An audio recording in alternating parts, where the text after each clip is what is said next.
Welcome everyone to Richland Media.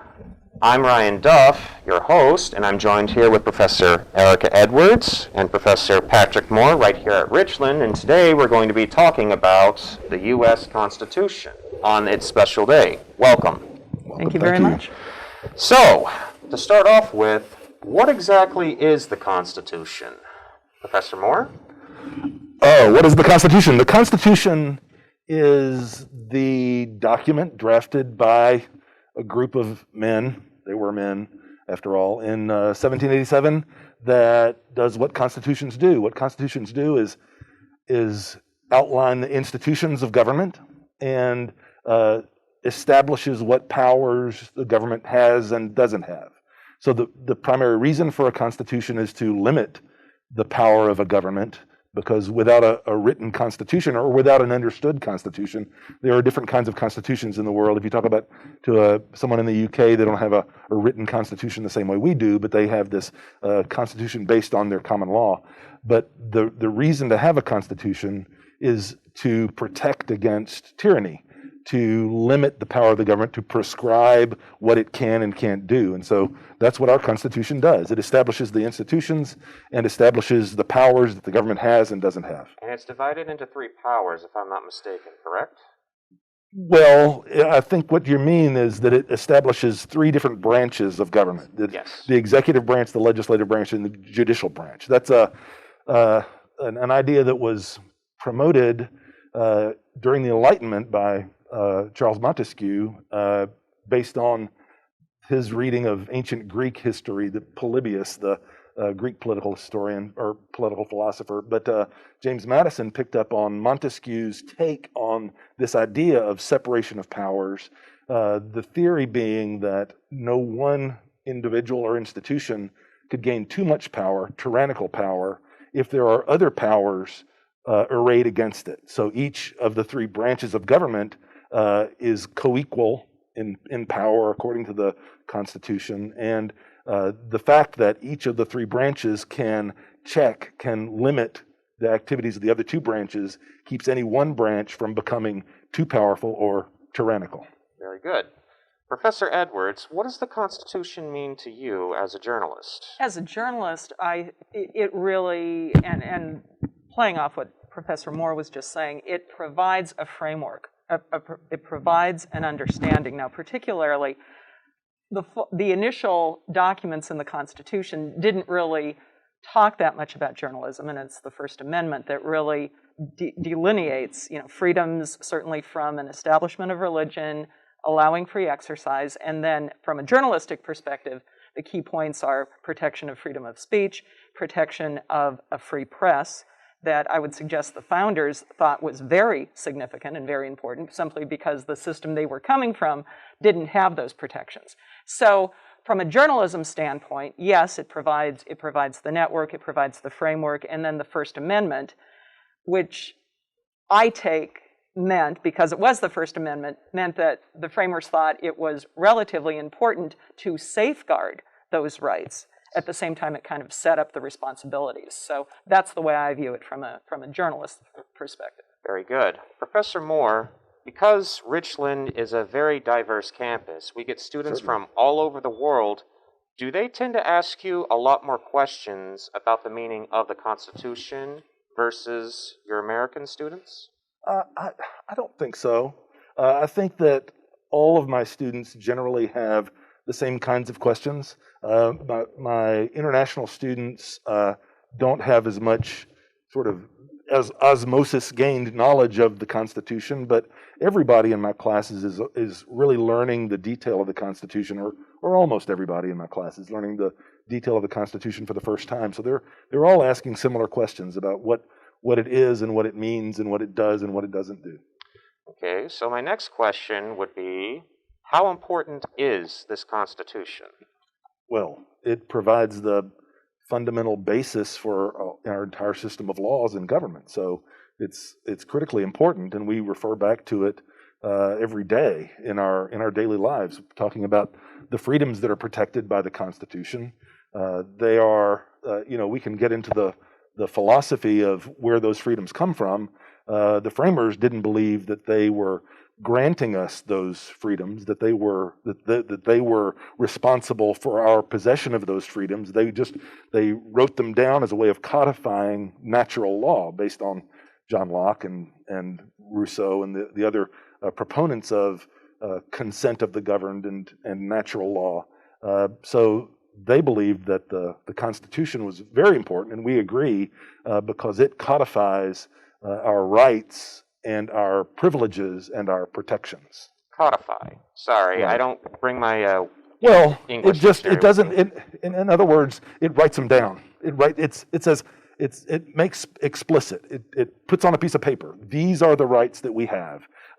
Instead of having those rights just be nebulous, not written down, or believed to be handed down from some higher power without the need of being written down explicitly so that everyone can see them and understand what they are, and come to the table with a shared base of knowledge and understanding of what those rights and privileges are. And just to kind of play off of that, the way I look at that is simply if you write them down, there is less option or less likelihood that someone will say, well, are you really remembering that correctly? If you have it down codified, actually down in a codex or whatever, you are not going to risk that somebody's going to say, does it really say that? It's right there, pretty simply spelled out.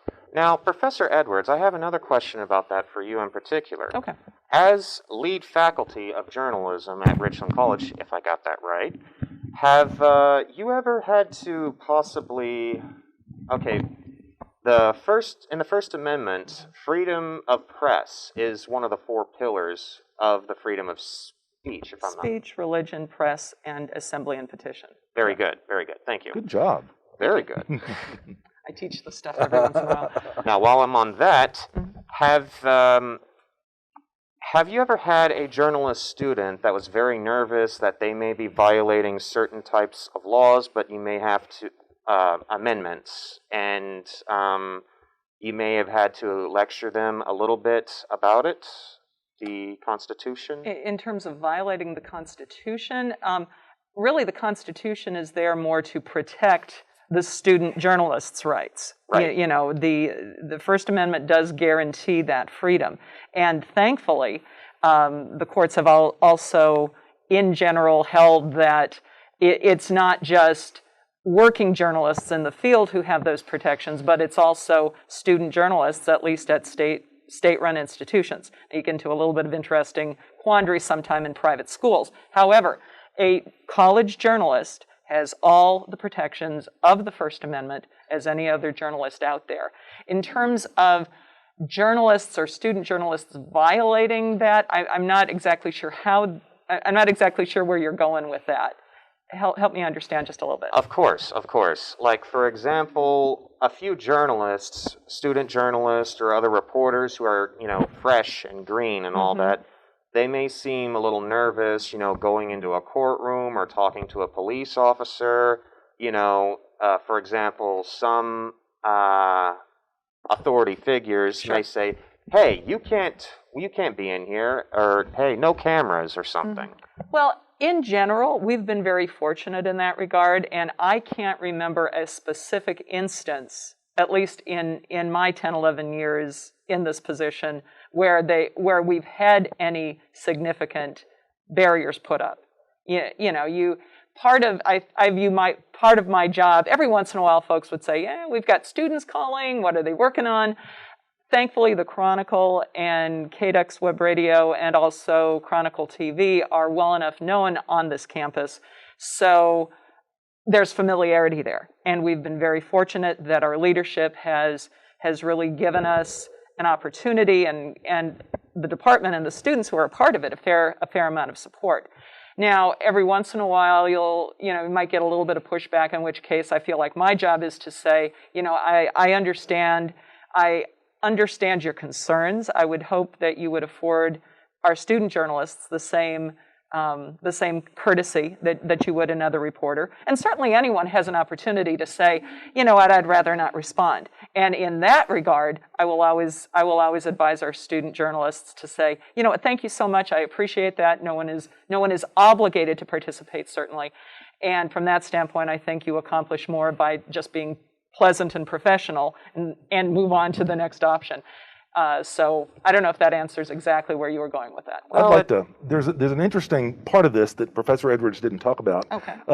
That she probably will if I say this. Prompt. There's today in America and around the world, one might say there is a bit of a strained relationship sometimes between law enforcement and Sure. the public in many places. And there are plenty of instances recently where law enforcement officers have tried to tell people who were filming them or watching what they were doing that was illegal, that they couldn't film the police doing their job, they couldn't do some of these things. And when the police have told onlookers that, then the police are wrong. The people can film. It's their right. It's In a public space, in a public yeah, space. in a public space, It's absolutely in a public space as long as they are not so close that they are hindering the ability of the police officer to Or do their endanger job themselves. or Or endangering endangering themselves. So, and yeah. so that has been an issue these days recently. Not so much with our student journalists here at Richland, I hope. Right. No, anyway. none that and I guess that was going to be my next comment. As I was saying just a minute or two ago, we have been very fortunate. We have good working relationships, I would say, which is part of doing journalism, really. You go into a new town, you're in a new environment, a new market, you go meet the folks that you are going to be needing to work with. You form relationships before something happens.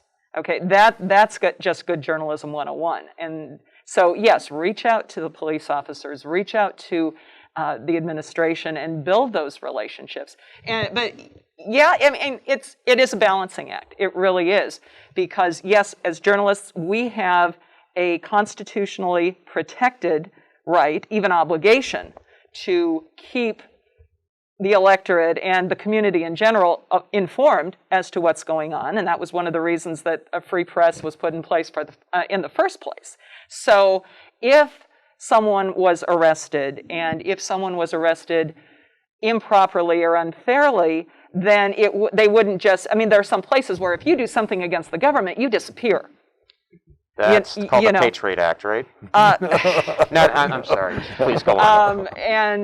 And if you are in a system that is different than ours, and bottom line, any system, any human system is going to have its problems and have challenges.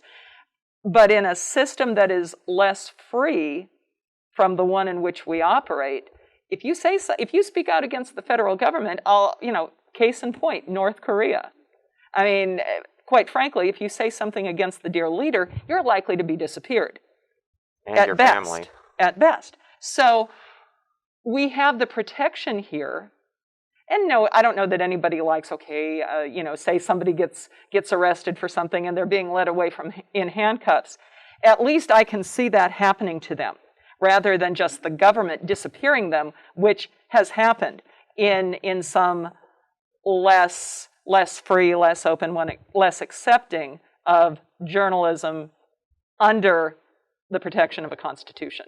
So from that standpoint, it is to the benefit of the public, the populace overall, that the press is free.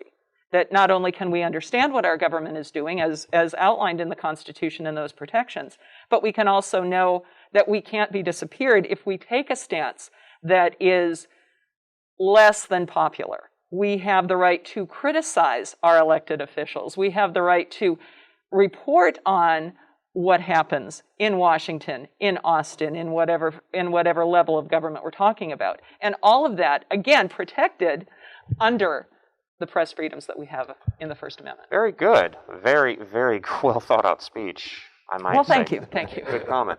So, while we're still on the Constitution, well, that's the subject of the matter, but can the Constitution be changed by any chance? Professor Moore? Oh, sure it can. It's been changed 27 times. 27 times? Since the founding. The first 10 were what we call the Bill of Rights, and that happened immediately after the ratification of the Constitution, and 17 times since then. 1791 was when the first 10 amendments were ratified. And so, yes, it can be amended. It's a difficult process. It's only happened a few times. I sort of think of it personally as 17 times because those first 10 were almost part of the original ratification because they just came a few years after, and they were sort of the Constitution itself was ratified provisionally by some states on the adoption of a Bill of Rights once the Congress started its work. But yes, it can be ratified. It can be amended. It's a difficult process. There are two ways. There are two paths to amendment. Only one of those paths has been used so far in American history. If an amendment is proposed and adopted by a 2/3 majority in both houses of Congress, then it becomes an officially proposed amendment, and then it has to be ratified by 3/4 of the states. And if 2/3 of both houses of Congress and then 3/4 of the states ratify it, then it becomes part of the Constitution. Well, my next question on that change, people would submit change like amendment because they would think it's flawed. Do you think maybe some of the Constitution's flawed? Oh, yeah. The Constitution is, it's human written. It's everything produced by humans is flawed. It was even arguably even more flawed when it was written because it still included things like the Fugitive Slave Act that where the existence of the institution of slavery was tacitly approved of in the Constitution. That's a statement that some historians argue with, but it's there, and so I don't know how you can make a legitimate argument against it. But yes, it's certainly flawed, and there are still flaws. There are still things in there that give us problems these days. Because one of the characteristics of the Constitution is that it is, this is kind of a thing that's good or bad depending on the specific circumstances we're talking about. The Constitution is inherently ambiguous. And so it's difficult to know what we can and can't do based on the powers that are granted or denied in the Constitution. For example, Article 1, Section 8 of the Constitution outlines the powers of the government. These are the things, the first 17 clauses in Article 1, Section 8 outline what powers the government has.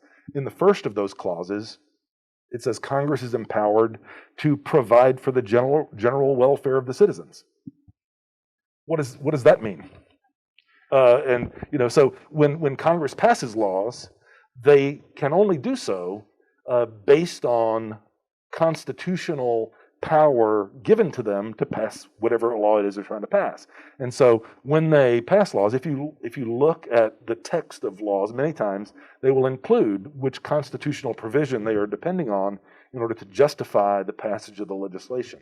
And if they justify their passing this law on the basis that it is intended to provide for the general welfare of the citizens, well, what provides for the general welfare of the citizens is going to look different to every single person who reads it. Mm-hmm. So that's what I'm talking about when I say it's inherently ambiguous.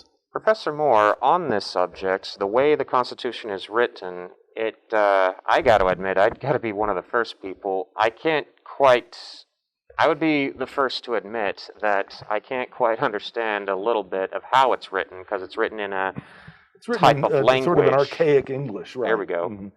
If it were to, just sort of be translated in any way, shape, or form, would that be a bigger flaw, a bigger problem? Well, it would. That's an interesting thought. Like going from the King James version of the Bible to the New International Version of the Bible. When you translate something, you're going to change the meaning of it.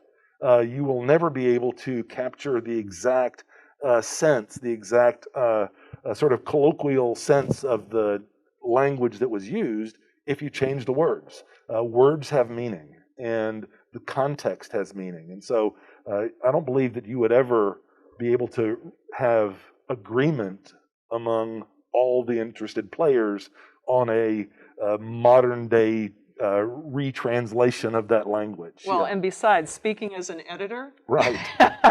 Editors are going to edit, and you can show the same document to 10 editors. They're going to edit it in a somewhat different fashion. Back to the comment on the ambiguity, yeah, there are things that you would change that I or Professor Moore would have take issue with, and even if the two of us were to sit down, the chances that we could agree on exactly the right wording, Impossible. Yeah. So yeah, to rewrite in a more modern colloquial English, yeah, I don't know. I agree. I don't think so. Fascinating idea, fascinating question, but human nature is just that. Now, I if don't they see would, that working. if the Congress would just assign me the job of redrafting the Constitution, I I'd do it in a probably have second. a big problem with it. I'd be happy to. And As would I. and in my opinion, we'd all be better off. But I'm sure there would be some who would disagree. Now, with it being flawed, you always take the good with the bad. Are there a lot of good things about the Constitution that is working for the American public? Certainly. We've been talking about them. The fact that the Constitution provides for the protection of these rights, the right to freedom of speech, whatever that means. Now, speaking of ambiguity, what does freedom of speech mean? Well, who knows? Professor Edwards, what's freedom of speech mean? Freedom of speech is, oh goodness. Freedom of We're going to fight over this. Yeah, we will. Freedom of speech to me as a journalist means, and my background is largely broadcast. So my opinion and my take on it is not only in the media, but as individual citizens, as long as I am not causing harm, the proverbial yelling fire in a crowded theater. When there's no fire. When there's no fire. Or even if there is, and inciting a panic, inciting a panic in a fire, that's every bit as dangerous. But yes, if something that I say causes harm, which again is ambiguous, I believe I should have a right to express myself, hold the opinions that I have, and express them without fear of reprisal. Okay? And I'm not talking here making evil, maniacal plot twists? Well, a statement that hurts an individual or a group of people. A racist statement, I have a problem with. I wouldn't say that.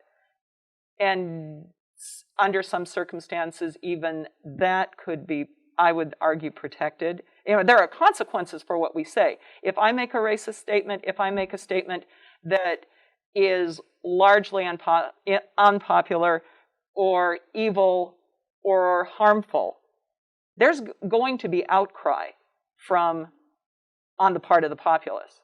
And I'm probably going to be shouted down, as I should be under those circumstances. Now, this may be one of the areas that we differ from. I just think I would rather risk an incorrect statement. Professor Moore and I have had this conversation. Who are you? Okay. We've had this conversation a lot. I am willing to tolerate a wide variety of opinions. I don't countenance racism or other evil speech, and I'll walk away from you if you start talking like that. But I am willing enough. I want my right protected, and I'm not that you would, Ryan, but if you were to say something that I found reprehensible, I can turn around and walk away.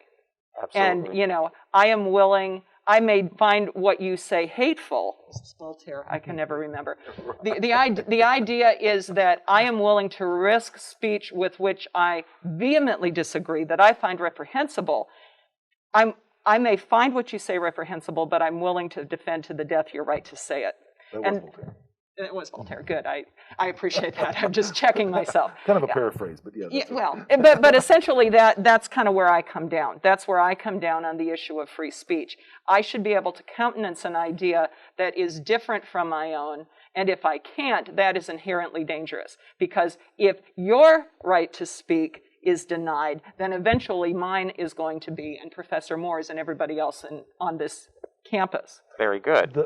Two things about that. Professor, I was going to get to you about the freedom of speech, but yeah. Here we go.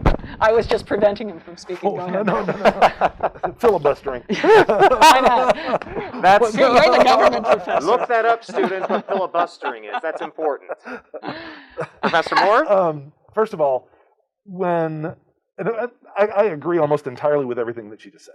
But Almost? First of all, the idea of my being willing to listen to hear, to countenance, to tolerate hateful speech, I'm certainly in agreement with that.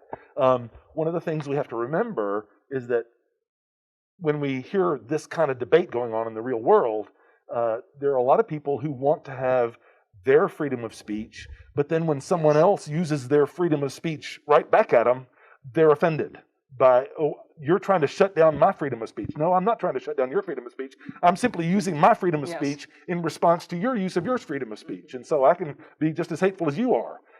But more importantly, how is it that the law, how is it that the Constitution, how is it that the courts see that? We work under what's called the Brandenburg test. And when Professor Edwards was talking about having retribution against her for hateful speech and consequences. Certainly there can be consequences. Yes. Freedom of speech only protects us against action by the government. So I have freedom of speech, and if I am Twitter, I have the right to take somebody off my platform if I don't like what they're saying, because I'm not the government if I'm Twitter or Facebook. So there's no free speech. There's no First Amendment right there that's violated, unless we get into the question of whether the Twitter and Facebook have become quasi-public sphere, that's sort of public marketplace of ideas. But the way the courts rule on this is, once again, the Brandenburg test, which is that speech is protected unless it is likely to incite imminent lawless action.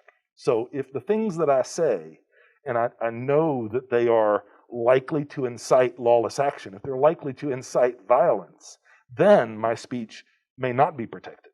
I can be as hateful as I want, as long as I stop short of the point of having that hateful speech knowingly incite violence. And really causing harm to other people. Right. Very good.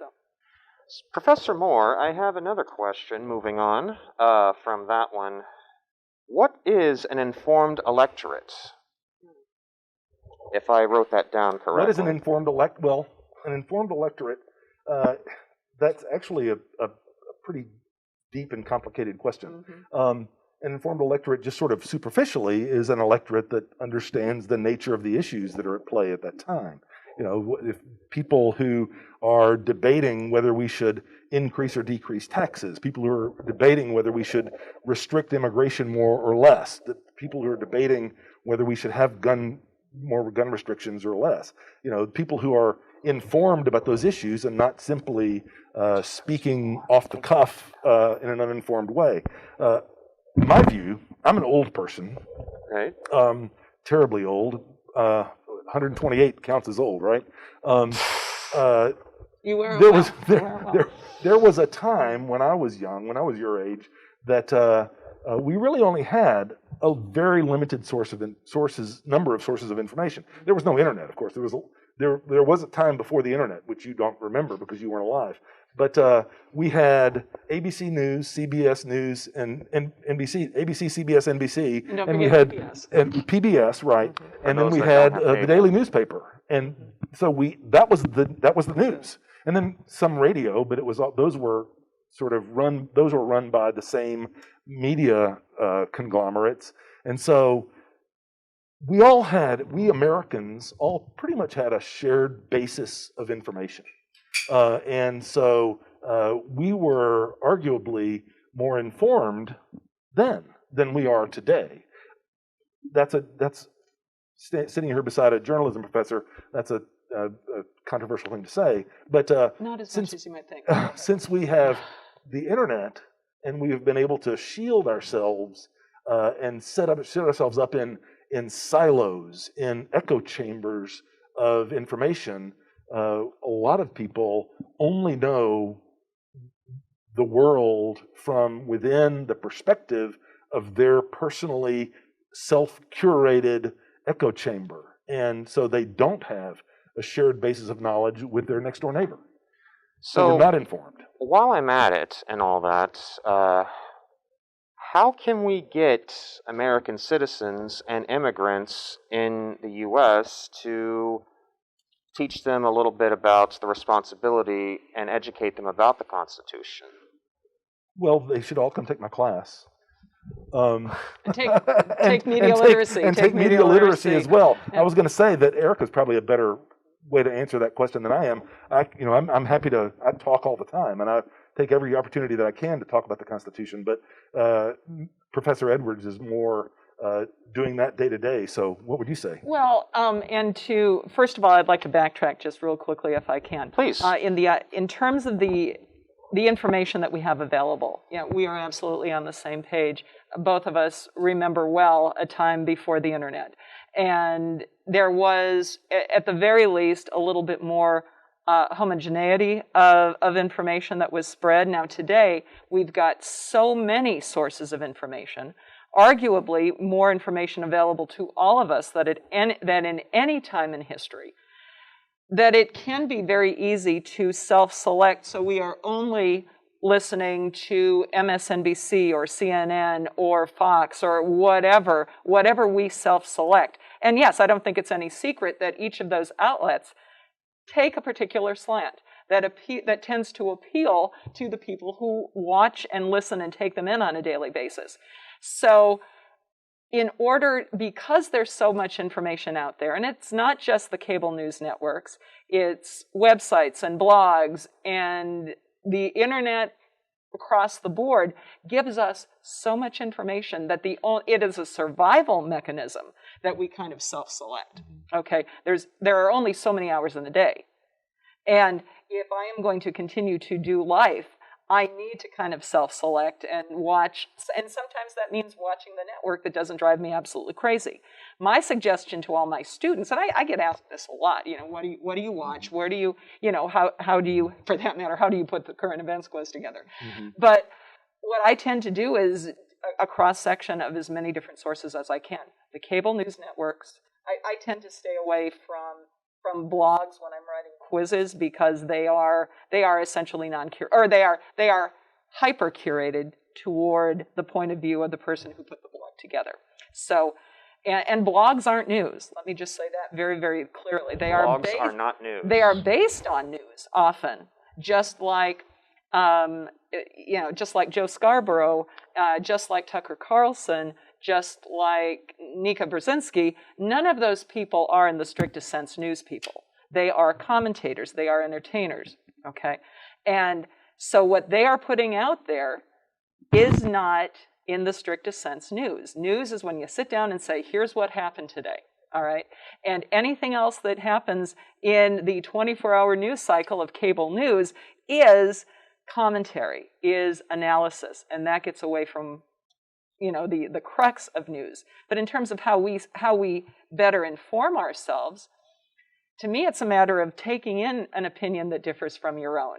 If you are always an MSNBC watcher, take the plunge, watch CNN or Fox News or whatever that is. Be conscious about it. The other problem I think we have, having so much information, and you as a student and other students on this campus, as Professor Moore said, you have never known an era without the internet. I got my first email address when I was 29. Should I acknowledge that? And you probably got yours when you were 5 or maybe 12. I don't know. Whatever it was. The problem is it's just like asking a fish to describe water. First of all, getting a fish to talk is problematic, but understanding. We're swimming in this stuff all the time, and at least old people like us have known a world without the internet. Oh yeah. And so I think we're more conscious of it. The younger student generation, it's all you've ever known. And so it's really easy to just kind of, well, it's always been like this, and we're surrounded, and I'll go over to social media and get my news. Social media, you are not guaranteed to have any kind of curation and fact-checking. It can absolutely just be somebody's opinion, and one opinion is just as good or just as bad as the other. Okay. And I've got one final question for you in particular, Professor Edwards. Okay. Now, with the recent riots at the U.S. Capitol and all that, And we were talking about possible changes of the amendments, Professor Moore. Do you think with that action that had happened, do you think this may prompt a probably change to the amendment, like the first one, freedom of speech? And as a journalist, professor, would that concern you a little bit? Yeah, that would concern me quite a bit. You know, I'm not here to argue politics. No. That is not my deal. Okay.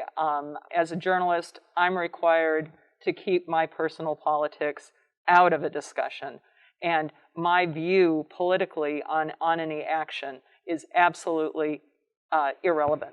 Okay. I think the freedoms that the First Amendment provides, not just to the press, but obviously, yes, my bias is, as a reporter, I'm concerned about that. As a citizen, I am very concerned that my speech might be restricted. I think back to, and I believe this was a Benjamin Franklin quote, who said, "People who are willing to give up liberty for safety will have neither." And so when my liberty, when my freedom to speak, with the understanding that sometimes speech has consequences, but again, the rights that we have in that Constitution, and yes, from a journalism perspective, particularly in the First Amendment, those are so dear to me as a journalist and to me as a citizen of this country, that yes, I would be very concerned were they to be restricted. I mean, there are plenty of places, as we've already talked about on this planet, that don't enjoy the freedoms that we have guaranteed in the Constitution. And I also think that freedoms that we take for granted or don't protect or aren't willing to protect, those are the freedoms we lose. And I think that's a frightening prospect to me. Now, to wrap this up, Professor Moore, with the actions happening at the U.S. Capitol, the riots, what do you think is going to happen after that? Well, I guess we'll wait and see what happens tomorrow, because there are some people who are trying to organize a rally tomorrow at the Capitol in support of the people who are being charged with crimes from the January 6th insurrection. And so it may be after tomorrow, all of our views about this will change. But I know that what is happening now is that lots of people, hundreds of people, are being charged with felonies for their actions during the January 6th riot, insurrection. And so, what's happening now is that the legal process is playing out. And so, we'll see. I was just reading a story this morning. Don't want to take too long to talk about the story, but those prosecutions are ongoing, and so that's all that I know that's happening.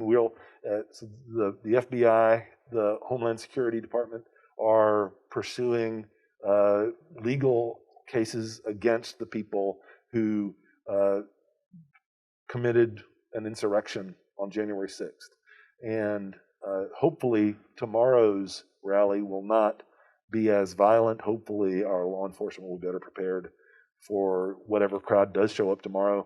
It may be that there won't be much of a crowd because there's been so much publicity about this that some people will have been scared off. Hopefully that'll be the case, so there won't be a problem tomorrow. But January 18th tomorrow. This is not January, is it? No, it's this not. Is September 18th. Is the date of the support the political prisoners, and I like to put that in air quotes.